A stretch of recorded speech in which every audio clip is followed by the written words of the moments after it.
Hello guys, welcome to the channel. Today I have a link cable to show you, and the reason I have this one is because it is the cheapest one I could find. I bought this from AliExpress. It cost me about £10.50 in sterling, UK pounds and pence, and it took about 2 weeks to arrive. It is a 16-foot cable, so 5 meters, and it is USB-C to USB-C. If you want the best performance for PC VR gaming, you want to get a USB to USB-C due to the power limitations of other sockets on your PC. USB-C can do up to 15 watts, which will allow you to then have sustained gameplay and also charging the battery while playing. So that's kind of important, which is why the official link cable is only USB-C to USB-C and not to USB Type A.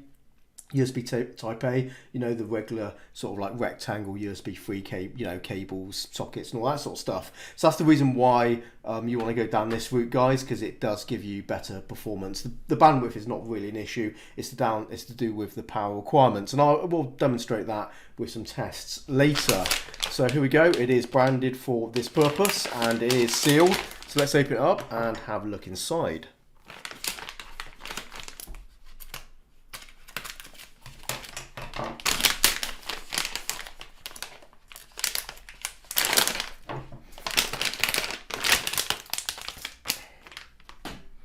Okay, I just dropped one little piece. It does come with a Velcro strap, so that's a nice addition. That's obviously for tying this down to the side of your headset to ensure the cable is not wiggling around, so that's important.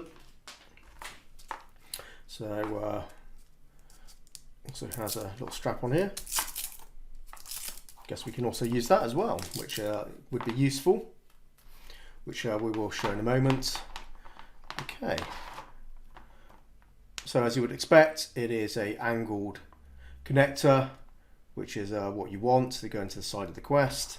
And of course, it doesn't really matter about that side, so just a regular thing. So move it out of the way before it flies off the table. And we just test the flexibility of this cable. Well, that's not too bad. Yeah, that's not too bad. It's not as bendy, flexible as the official link cable, which is obviously a nice feature of that cable. It means there's less stress on the connector onto your headset when it is when it's quite a flexible cable, but that's okay. That seems okay. It seems what I would expect, but yeah, that's not too bad. And of course, actually, if you run your cable using wires, like a suspension system, and the cable's coming down, and then obviously if you turn around, it's going to twist up a bit. So you want the cable which is quite flexible, and that's okay. It's not it's not specially flexible. It's kind of what I would expect from a cable. These sort of like alternative Quest link cables, but that's not too bad at all. Okay, guys, what I'm going to show you coming up next is a bandwidth test in the Oculus software, and also I'm going to test the wattage throughput. What we want to aim for is something like 8 or 9 watts of power going through this, and if it can do that, it means it will charge the battery on the Quest 2 during gameplay, and that's important. So okay, I'll show you I'll show you the results of the tests, and then we'll come back and I'll give you some final words.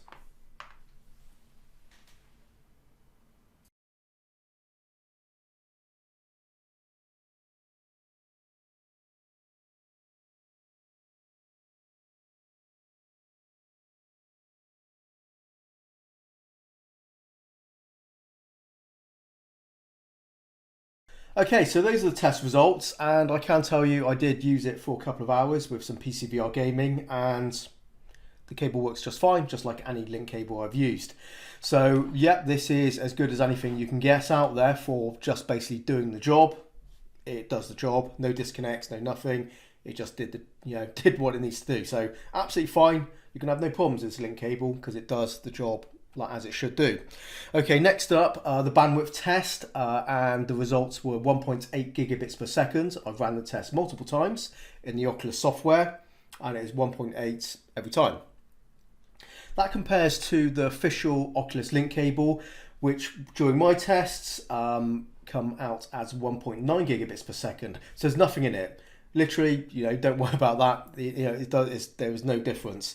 As 1.8 or 1.9 is basically the bitrate requirement to for the data transmission to your Quest 2 is a lot lower than that. So this is many times over the requirements. So that's absolutely fine too.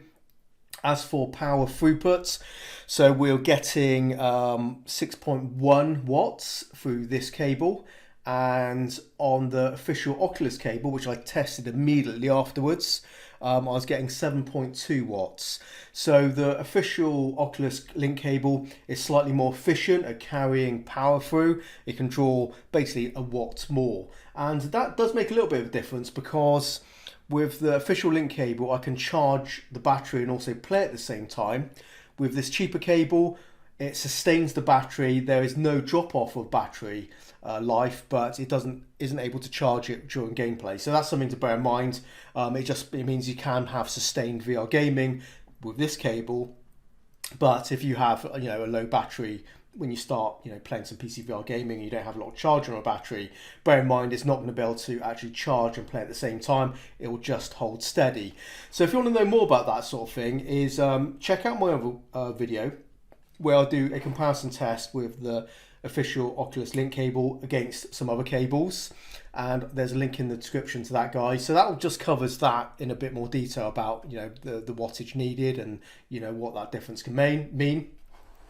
But ultimately, guys, this £10 and 50p cable is pretty much as capable as the very expensive Oculus link cable, the official one, which will cost you in the UK £90.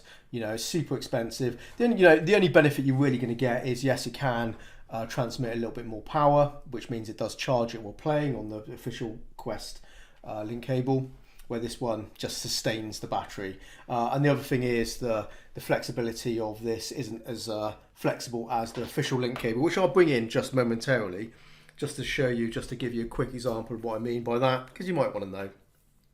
Again, covered in my other video, but let's just move it out of the way a bit. And this is the official link cable, the one you paid £90 for, and it is a more flexible cable, and that is a little bit nicer. It does help a little bit. It's a little bit less stress on here, because it bends a bit more, and therefore it doesn't feel like it's it's stressing it very much on the socket there, which is kind of important. And of course also when the cable twists around, it doesn't become as stiff, because it can sustain more twists without it kind of shortening, etc. Where on this cable and also any other third-party link cable, which the cheap ones, they're not quite as bendy. They're the bigger loops on there, which means it becomes stiffer as it twists.